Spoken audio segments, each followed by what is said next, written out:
दोस्तों, 26 दिसंबर मंगलवार की रात बहुत ही खूबसूरत पूर्णिमा है। साल की अंतिम पूर्णिमा है, माघशीष पूर्णिमा, जिसे हम कहते हैं कहीं अघन कहीं मोक्षदायी में, कहीं मोक्षदा तो कहीं बत्तीसी पूर्णिमा इसके नाम से जाना जाता है। वैसे देखा जाए तो पूरा मार्गशीर्ष का महीना ही पवित्र होता है, फलदायी होता है और बहुत ही शुभ समझा गया है। और इस दिन ही भगवान शिव, भगवान विष्णु और भगवान ब्रह्मा के स्वरूप भगवान दत्तात्रेय प्रदोष काल में पृथ्वी पर एक अलग ही रूप में अवतरित हुए थे। अतः इस दिन इनकी जयंती भी पड़ती है। कहते हैं इनकी पूजा करने से आज के दिन ब्रह्मा, विष्णु, महेश तीनों की वंदना के समान फलों की हासिली होती है। भगवान दत्ता देव के पिता और शत्रु और माता अनुसूया थीं और मंगलवारी पूर्णिमा होने से इस हनुमान जी की पूजा का भी विधान आता है। हनुमान जी की प्रतिमा पर इस दिन चोला जरूर चढ़ाना चाहिए, धूप दीप जलाइए, सुंदर कांड का पाठ कीजिए, हनुमान चालीसा का पाठ कीजिए। कुछ नहीं हो तो हनुमान जी के सामने बैठ के राम नाम का जप करना चाहिए। मार्गशीर्ष पूर्णिमा है, अद्भुत योगों में आई है और इस दिन नदियों में, पवित्र नदियों में स्नान करने का आता है, गीता पाठ का आता है। और जो भी आप इस दिन पूजा पाठ करेंगे आपको सभी का 32 गुना लाभ मिलता है। इसीलिए बत्तीसी पूर्णिमा कहते हैं। और जो भी करेंगे उससे आरोग्य हासिल होता है, आयु में वृद्धि होती है। इस दिन जब आप स्नान करें तो तुलसी की जड़ की मिट्टी को अपने शरीर पर रगड़ कर स्नान करना चाहिए। पवित्र नदी स्नान कर आइए करिए और इससे भगवान विष्णु और माता लक्ष्मी बहुत प्रसन्न होते हैं। जो कुंवारी लड़कियां हैं उनको वर नहीं मिल रहा, मन चाहा जीवन साथी चाहती हैं, उन्हें आज के दिन जमुना जी में स्नान करना चाहिए। योगों में जो भी आप कार्य करेंगे इस दिन तो आपको 32 गुना फल जरूर हासिल होगा। इस दिन सूर्य उदय से लेकर चंद्रमा के उदय तक अहव्रत किया जाता है और सूर्य और चंद्रमा दोनों की पूजा का विधान आता है। उन्हें अर्घ्य ही चाहिए। 26 दिसंबर को सुबह 5:45 से शुरू होकर अगले दिन मतलब 27 दिसंबर को सुबह 6:02 पर हो रही है, तो दोनों स्नानदान की पूर्णिमा और रात्रि में पूजन की सत्य नारायण कथा आदि जो भी करना चाहते हैं 26 दिसंबर को ही पूर्णिमा का विधान आएगा। मार्गशीर्ष की पूर्णिमा के दिन शुक्ल योग और ब्रह्म योग का भी शुभ संयोग बन रहा है और इस दिन आपको चंद्रमा की पूजा करनी चाहिए। लक्ष्मी के इस योग में पूजा करनी चाहिए, विशेष धनदायी होता है, बहुत खूबसूरत दिन होता है। और शुक्ल योग सुबह 26 की सुबह 4:23 से 27 दिसंबर को सुबह 3:22 तक रहने वाले हैं के लिए सुबह 5:22 से 6:17 तक का वैसे श्रेष्ठ समय है। परंतु आप पूरे दिन स्नान करें, कोई दोष नहीं है दत्ता। तेरी जयंती भी इसी दिन मनाई जाएगी।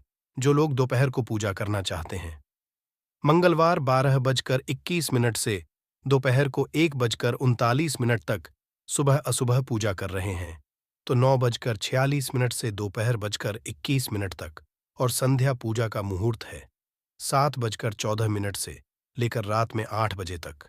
इस दिन क्या करना है? सुबह जल्दी उठकर नदियों में स्नान करना है, घर साफ करना है, पूरे घर में गोमूत्र का या हल्दी के जल का छिड़काव करना है। घर के मुख्य को चाहें तो सजा सकते हैं, बंदरबार लगा सकते हैं, रंगोली आदि से सजाइए और स्नान करके पीले सुंदर वस्त्र धारण करने चाहिए। सूर्यदेव को एक लोटा जल अर्घ्य अर्पित करना चाहिए। तुलसी माँ को जल जरूर चढ़ाएं और थोड़ी सी जड़ की मिट्टी उठाकर ले आएं और घर के जो उत्तर या पूर्व दिशा है उसमें इसी से मिट्टी का चौक उड़ा सकते हैं। इस पर थोड़े से चावल पीले करके रखें। चावल करने की विधि पहले भी बता चुकी हूं। थोड़ा सा चावल ले लीजिए, अक्षत होने चाहिए, मतलब संपूर्ण चावल होने चाहिए, खंडित चावल नहीं लेने हैं। हल्का सा उस पर जल का छिड़काव कर दीजिए, थोड़े से हल्दी का छिड़काव कीजिए और हल्के हाथों से मिलाकर के पीले पीले चावल आप तैयार कर सकते हैं।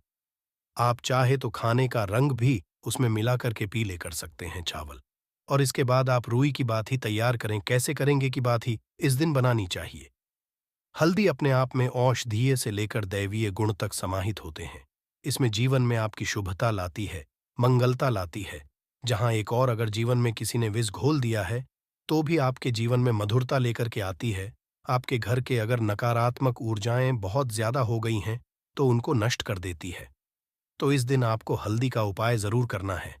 चाहे तो आप हल्दी का हवन कर सकते हैं, या फिर हवन कर सकते तो हल्दी की बात ही जरूर जलाइए। चाहे तो ग्रहों के अनुसार भी हल्दी का चुनाव कर सकते हैं।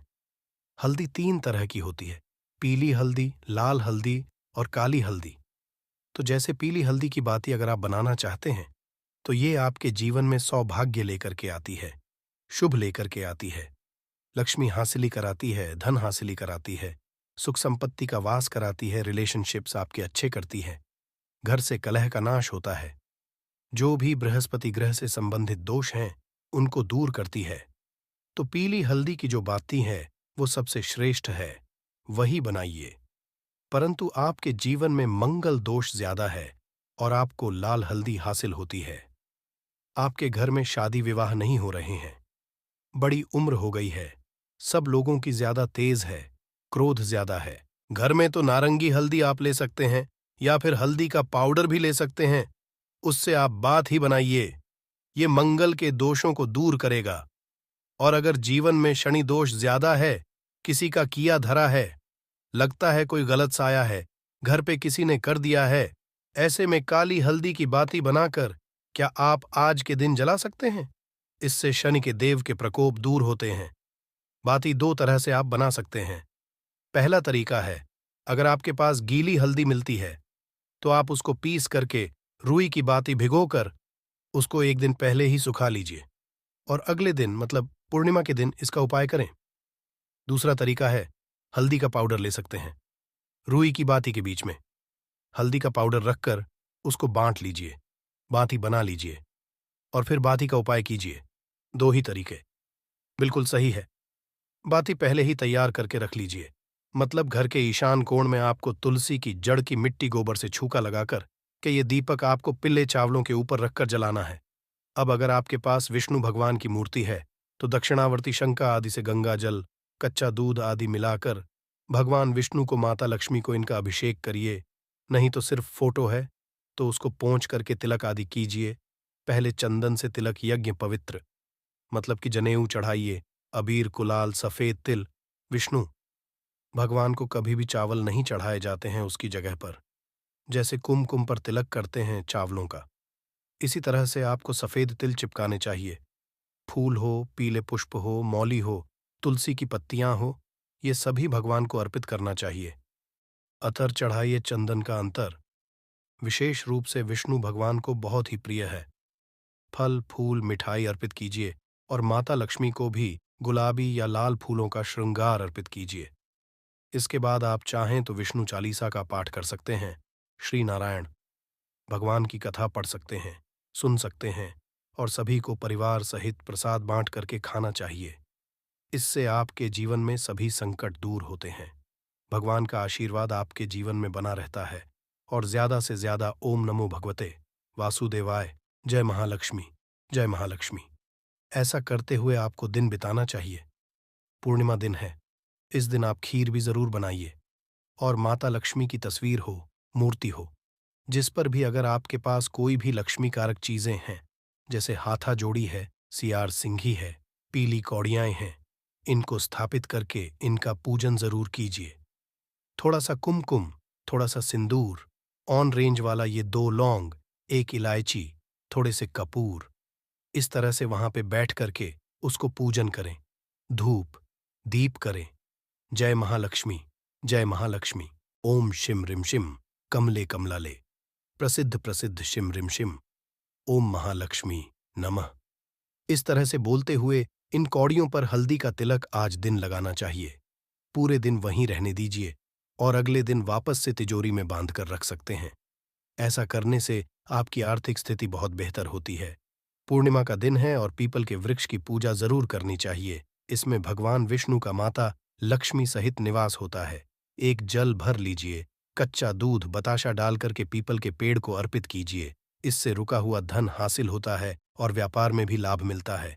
जन्म में कोई ग्रह दोष हो तो वो दूर होते हैं, और जो लोग के कुंडली में ज्यादा दोष हैं तो अगर आपको कहीं पीपल और नीम की त्रिवेणी मिलती है तो वहां नीचे बैठ करके विष्णु और का पाठ करना चाहिए। इससे ग्रह दोष दूर होते हैं, शुभ परिणाम मिलने लगते हैं। रात्रि में चंद्रदर्श जरूर करें, हो सके तो अर्घ्य दीजिए। माता लक्ष्मी और चंद्रमा को उनके भाई बताए गए हैं, तो दोनों को खीर का भोग जरूर लगाइए और परिवार प्रसाद खाना चाहिए। वैवाहिक जीवन में समस्याएं आ रही हैं, तो इस दिन पति पत्नी मिलकर चंद्रदेव को दूध का अर्घ दें। इससे जीवन में आ रही हर छोटी बड़ी जो समस्याएं हैं वो दूर होती है और वैवाहिक जीवन में शांति भी आती है। कुछ बातों का ध्यान रखें। अगर आप महाशीष पूर्णिमा का व्रत कर रहे हैं तो फलाहार करें। प्याज, लहसुन, मांस, मदिरा आदि का सेवन नहीं करना चाहिए और हो सके तो इस दिन नमक का आप करें। और भोजन में आप दही भूल से भी पूर्णिमा की रात में भूल से भी दही का सेवन न करें, इससे चंद्रदोष लगता है। जीवन में धन हानि समेत कई मुश्किलों का सामना करना पड़ता है। इस दिन सुबह तो जल्दी उठेंगे ही, दिन में भी सोना नहीं चाहिए। थोड़ी देर अगर तबीयत खराब है तो आराम कर सकते हैं और भगवान विष्णु की पूजा अर्चना करते हुए या अपने इष्ट देव की पूजा अर्चना करते हुए दिन को व्यतीत करें। तुलसी भगवान विष्णु को बेहद प्रिय है, तो इस दिन तुलसी करना चाहिए, तुलसी की परिक्रमा करनी चाहिए। परंतु आज के दिन भी एकादशी की भांति तुलसी को तोड़ना नहीं चाहिए। इस दिन आपको बाल हो, नाखून हो, ये नहीं काटनी चाहिए, शेविंग नहीं करना चाहिए। इस तरह से स्त्रियों को बाल धोने की भी मनाही होती है, तो ये आप रखें। इस दिन जीवन साथी के साथ लड़ाई झगड़ा न करें, किसी को अपशब्द न बोले, इससे जीवन साथी ने किसी का भी आपको अपमान नहीं करना चाहिए। किसी के प्रति द्वेष की भावना न रखें, क्रोध करें, चुगली न करें। इस तरह से अपने व्यवहार का भी आपको नियम रखना चाहिए। और last but not the least, इस दिन गरीबों को दान जरूर करना चाहिए। इस दिन किए गए दान से मानव को 32 गुना पुण्यों की हासिली होती है। किसी भी सुपात्र को आप दान करें। आप भोजन दान कर सकते हैं, कोई भी जरूरत की वस्तु दान कर सकते हैं। जिसे ठंड का समय है तो कंबल आदि का दान कीजिए, चावल दान कीजिए। आप अनाज का दान कर चावल, चीनी ये दान कर सकते हैं। चांदी की वस्तुएं, अगर आपके पास पैसे ज्यादा हैं तो चांदी की चीजें दान कर सकते हैं। मोती का दान कर सकते हैं। इसे चंद्रमा की स्थिति कुंडली में बहुत अच्छी होती है। और ध्यान रखना, इस दिन काले वस्त्र ना तो दान करने चाहिए, ना ही आपको धारण करने चाहिए। इस तरह से छोटी छोटी बातों का ध्यान रखते हुए मार्गशीर्ष पूर्णिमा है। 26 दिसंबर को साल की अंतिम पूर्णिमा है और बहुत खास योगों में आई है। तो रूही की ओर हल्दी से एक छोटा सा उपाय जरूर कीजिए। 32 गुना अधिक फलों की हासिली जरूर होगी, तो कर लीजिए। उपाय दोस्तों और अकेले नहीं करना है, अपने फ्रेंड्स, फैमिली, मम्मी, पापा, भाई, बहन, बच्चे सभी लोगों से इसे शेयर जरूर कर लें। इसलिए कोशिश यही करना चाहिए कि उन चीजों के खत्म होने से उन्हें मांगा कर डिब्बों में भर दे। ना तो डिब्बे खाली रहेंगे और ना ही नेगेटिव एनर्जी किचन में या घर में आएगी। रसोई घर में 3 चीज कभी भी खत्म मत होने देना, वरना कंगाल हो जाओगे। कौन सी 3 चीज किचन में खत्म नहीं होनी चाहिए, ये जानने के लिए वीडियो को पूरा जरूर देखिए। गुरुजी कहते हैं कि हमारे घर की किचन में रखी हुई कुछ चीजों के साथ हमारा भाग्य जुड़ा होता है। वास्तुशास्त्र के हिसाब से किचन में रखी कुछ खास चीजों को किसी दूसरे को नहीं देना चाहिए और ना ही इन्हें कभी पूरी तरह से खत्म होने देना चाहिए, क्योंकि ऐसा करने से घर में बरकत नहीं होती और कंगाली बढ़ने लगती है। लोग इन बातों को सदियों से मानते आ रहे हैं। वास्तुशास्त्र के हिसाब से घर में किचन की अहम भूमिका होती है। औरतों का ज्यादातर समय यही तो गुजरता है। इसलिए घर के किचन में अगर किसी भी तरह का वास्तु दोष हुआ तो इसका नेगेटिव प्रभाव सीधा औरतों के जीवन पे पड़ता है। वास्तु में कुछ ऐसी चीज बताई गई है जो माता लक्ष्मी को पसंद नहीं है। इन चीजों की वजह से घर में नेगेटिविटी बढ़ती है। घर की रसोई में भी ऐसी कुछ चीजें हैं जिन्हें हमेशा ज्यादा मात्रा में लाकर रखना चाहिए, क्योंकि भूले से भी अगर ये चीजें खत्म हो जाती है तो नेगेटिविटी बढ़ने लगती है और मां लक्ष्मी रूठ जाती है। सबसे पहले हम बात करते हैं हल्दी की। हल्दी सिर्फ खाने में रंगत और स्वाद ही नहीं बढ़ती है, इसे किसी भी पूजा पाठ, शादी विवाह या शुभ कार्यों में इस्तेमाल किया जाता है। हल्दी का संबंध भगवान विष्णु और बृहस्पति ग्रह से होता है। आप अपने किचन में कभी भी हल्दी खत्म ना होने दें, वरना घर से सुख और सौभाग्य चला जाता है। इतना ही नहीं, अगर घर में हल्दी पूरी तरह से खत्म हो जाती है तो इसे गुरुदोष माना जाता है। गुरुदोष होने पर आपके पास धन की कमी होने लगती है। आपकी स्टडी, करियर, जॉब सभी में प्रॉब्लम बढ़ने लगती है। घर में हल्दी खत्म होना धन और वैभव की कमी के साथ ही शुभ कार्यों में बाधा को भी दर्शाता है। इसलिए हल्दी खत्म से पहले ही दूसरा पैकेट लाकर रख ले। इसके साथ ही ध्यान रखे कि कभी किसी को हल्दी उधार न दे और ना ही किसी से उधार ले।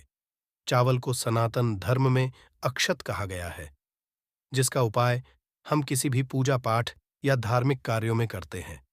किचन में चावल का खत्म होना शुक्र ग्रह को कमजोर करता है। साथ ही मां लक्ष्मी भी नाराज होती है। दरअसल शुक्र ग्रह और मां लक्ष्मी के आशीर्वाद से ही हमें धन वैभव मिलता है। इसलिए शुक्र ग्रह का दोष पति पत्नी के बीच आपसी संबंधों में कड़वाहट पैदा होती है। इससे घर में धन से जुड़ी समस्याएं आने लगती हैं। इसलिए घर में पूरी तरह से चावल खत्म ना होने दे। हमेशा कोशिश करें कि आपको चावल कभी किसी से उधार ना लेना पड़े। वैसे तो चावल दान करना शुभ माना जाता है, परंतु चावल का दान करना तभी सही है जब आपके पास इसकी कमी ना हो। खाना बनाने के लिए ज्यादातर लोग सरसों के तेल का ही इस्तेमाल करते हैं।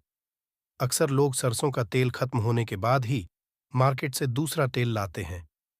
ऐसा करने से बचे, क्योंकि घर में रखा सरसों का तेल शनि ग्रह से संबंधित माना जाता है।